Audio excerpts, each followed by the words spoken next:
We are going to focus on now the feature, the BMW Hong Kong Derby. It's race number 8 and start time is 20 minutes to 5 o'clock. Keefe is at the top of the book, one of 2 in the race for Frankie Law. Beauty Eternal, he's likely going to start favourite and give John Size an opportunity to win another Derby. Super Sunny Sings, the Classic Cup winner. We've also got a Voyage Bubble, the Classic Mile winner. Tuchel, Beautyverse, Galaxy Witness. He's been running on in both legs of the 4-year-old series so far. Sweet Encounter wears blinkers for the first time. Atala Begila's on an 8-day backup. Flagship Warrior wears a hood. Encountered has the blinkers and the hood off. And Bonds a Perla, she's without the cheek pieces but going with the blinkers for the first time in Hong Kong. All right, so that's a look at the runners for the Derby, Tom. There's 2 being talked about. One is Beauty Eternal, one is Super Sunny Sing, and where do they end up?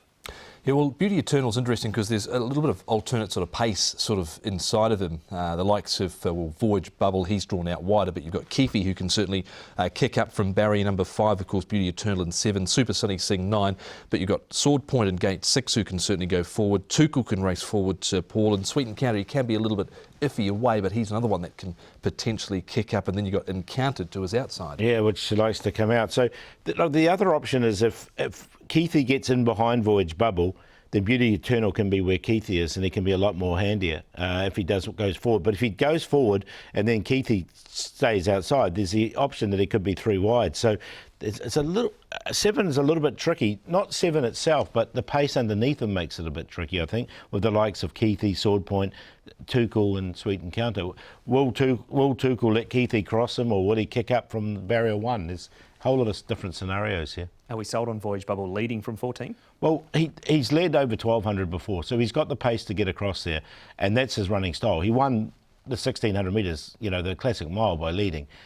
He's led in just about every race. It'll be a complete change in tactics if he doesn't. As we see the past winners, Tom, he is drawn 14. It is only that short run to the first turn from the 2,000-metre start too. Yes, it's not ideal for him, so look, they may go forward, but wouldn't be a shock if they can change tactics completely with him to allow him to see out the trip maybe. Romantic Warrior, of course, last year, Golden 60, we know that horse that generally win this race, Mark, go on and do bigger and better things. We do, and here are some fun facts for the Derby, Paul. Yeah, so, you know, for the first time since the year 2000 there's no horse that's over 100, which is quite interesting, because normally the hundreds win it, don't they? Zach Purdon won it on Luga for John Size. He's he's on a John Size runner here as well. Golden 60 obviously got the record there. And John Size, he's had 3 winners. Feifei, I remember there was always that talk about Feifei would never stay because he's by Falkirk, but he did manage to stay and win the Derby. The highest rating horse is Keefe off 99 this year, but John Size well represented to win this year's Derby with 3 runners, and he spoke to Nick. Yeah, I think it's fine. I mean, it gives Zach some options from there, and I'm sure that he'll have a definite idea what he wants to do according to who's drawn around him. But I think 7 is fine. It doesn't seem like it would be any great disadvantage, I wouldn't think. At this stage where we're at, obviously leading into the Derby, you're happy with your horse's preparation? Obviously this has always been his target. Well, this target's come up rather quickly for him. He could have had a better preparation in the ways of having more races, but as I've alluded to before, you never know what's good or bad in the way of a preparation. He's had a couple of interruptions, and that might help him get to this race, whereas if he had a couple more runs, it might not. So you just got to deal with what you've been dealt.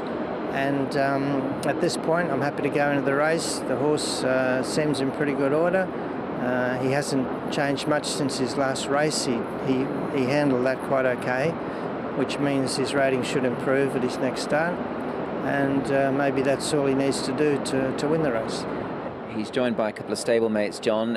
Tuchel's drawn the inside gate in 1. You and Ryan Moore have teamed up to win this race in the past. Are you happy where he is placed in gate number 1? I mean, there is that short run into the first turn, so I guess you do want to be drawn low. Yeah, I'm not too concerned about him being on the rail because he's got the pace to follow the leaders. You know, he's not going to get back in the field or in midfield, I wouldn't think. And he's come along nicely. He's had a limited preparation also. Actually, he had a major interruption a few months ago. But again, I thought the 1800 metre race that he would improve from that, and it looks as if he has. So I think he's probably going into the race in pretty good shape. He looks a little bit fitter than what he was 3 weeks ago. He's drawn next door, or the horse that is drawn next door to him is your third and final runner, Sweet Encounter. What have you made of him throughout the course of the series? He's another one of yours that has taken in both the first two legs. Well, physically he's been fine. He's healthy and well, and he seems in pretty good order. But his seems to be a lack of commitment in the last, say, 300 metres of a race. He hasn't been finishing off for his last few starts. I'll run him in blinkers and see if it helps him concentrate or put more effort into it. I don't think there's anything wrong with him. He doesn't appear to show me anything, otherwise I wouldn't run him, obviously.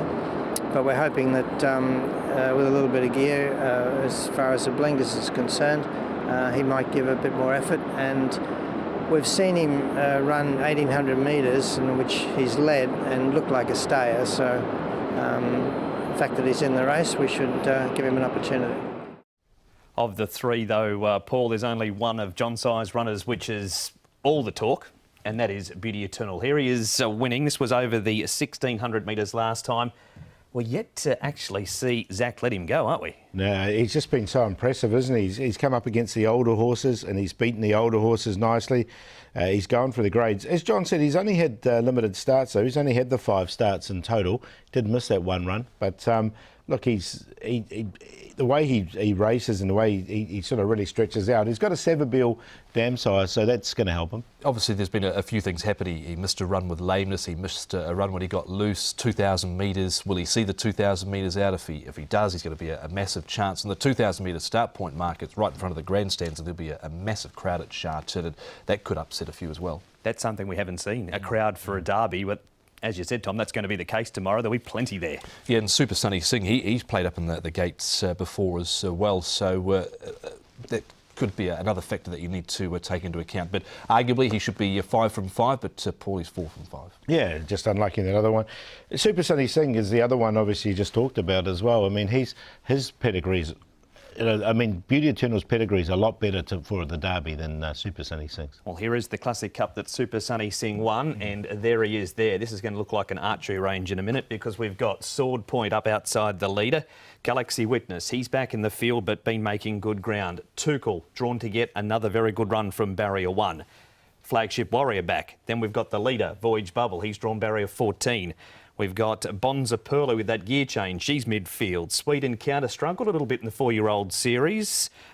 Encountered, he's out there 3 wide, and following Beauty Verse, who's in front of him. He raced wide, and Keefe, who came in very well credentialed, Tom, into the 4-year-old series, but he too, a little like Sweet Encounter, has struggled. We'll get rid of the arrows and roll the replay. Yeah, he's been really disappointing, has Keefe, through his first 2 runs. Didn't do anything in the mile, and then did pretty much nothing last time out, so he's gone right off the ball, has Keefe. Of course, Super Sunny Singh, he's back of midfield here. Bonza Perla, they put the blinkers on her for the first time here in Hong Kong, but she did have 5 runs with the blinkers in Australia. David Hayes hoping that'll spark her up, and then, well, Beauty Verse, Paul, he's been quite disappointing. And Sweet Encounter, who had a relatively good run here. Blinker's gone to him. He hasn't been finishing his races off, however. No, he hasn't, has he? And Sword Point was right on the pace in this race. I think they'll ride him a little bit quieter, just in behind the pace rather than sort of right on there with Voyage Bubble. And he just sort of faded a little bit. It was a good run from him. But Super Sunny Singh, he's defying the pedigree analysis because the way he won this over 1800 metres, you'd think 2000 would be okay. Yeah, and the further he keeps going, the better he's actually looked. Flagship Warrior, again, a horrible barrier draw, but he's been running on recently too. He has. There is the stats for Super Sunny Singh. Tom, it's been such a great season for him. Once he got into Class 3, he's been unbeaten. Yeah, Chris So's done a great job with him. He's won 5 of his 9 starts, and look, he'll be trying to do what Ambitious Dragon and a few others have done, have come through the Cup and then go on to win the Derby. Here are the sectionals from that race too, Paul. So what do you make of them? 22.7, he was the fastest last section at Super Sunny Singh. Yeah, so you can see him really finishing off the race nicely. Flagship Warrior, obviously, as well, was fast in that other sectional. So, look, Bonza Perla is interesting because the gear change, with her, they're putting the blinkers on. And she was group placed with blinkers on in Australia. All right, we need to move on. Here is a race from last weekend, Tom. Atala Bagil. This race was over the 1,400 metres. He goes to the 2,000 metres, of course. And of course, he jumps from barrier 12, and David Hall has taken a little bit of a different path with him. He won over a mile. They dropped him back to 1,400 metres 8 days ago. He finished off okay, I thought, down the outside. He's one that his pedigree says that he could certainly see up the 2,000 metres. Yeah, he's crying out for it, isn't he? And look, it's just whether he's good enough to sort of step up and win this. But he's going well enough, and he'll get back. He'll just need a bit of luck in the running. Raced up to 1,400 in New Zealand, whereas Paul Straight Aaron, one start for Casper Founds for one win. He ran third over 2,000 metres prior to arriving in the Frank Packer place. Yeah, so we know that's not going to be a problem for him. And this was a marked improvement from Straight Aaron. He's going to win this race a long way from home. And look, he was just held up, and just produced that late run. And once he got through the gap, it was a really good turn of foot for him. So I reckon he's one of the major chances. Yeah, I think he is as well. And because he did get stopped in his tracks there, so the way he's picked himself up again and found again late, albeit a little bit green, I think there's further improvement to come. He had a good look at the winning post, didn't he, as we have a look at the barrier stats for the 2,000 metre A course, Tom. Yeah, and so you can see there a few gates out wider, with the exception of barrier 12, have got average records, but sort of certainly 1 to 8, and then a bit of an anomaly there with barrier 12 as well, having many winners. Yeah, and that's a Talabagil's gate. All right. Who wins the Derby, Paul? Well, I think Beauty Eternal, if he stays at 2,000, which I think he will, he can win with that Savabell influence coming through the dam side. Sword Point, he'll be right on the pace. Straight Aaron looks a major chance. And Super Sunny Singh, 2, 5, 13 and 3. Obviously, he's going to be very short, is Beauty Eternal. So I'm going to go against him here with Straight Aaron up to the 2,000 metres. Beauty Eternal, Sword Point, Super Sunny Singh, 13, 2, 5 and 3.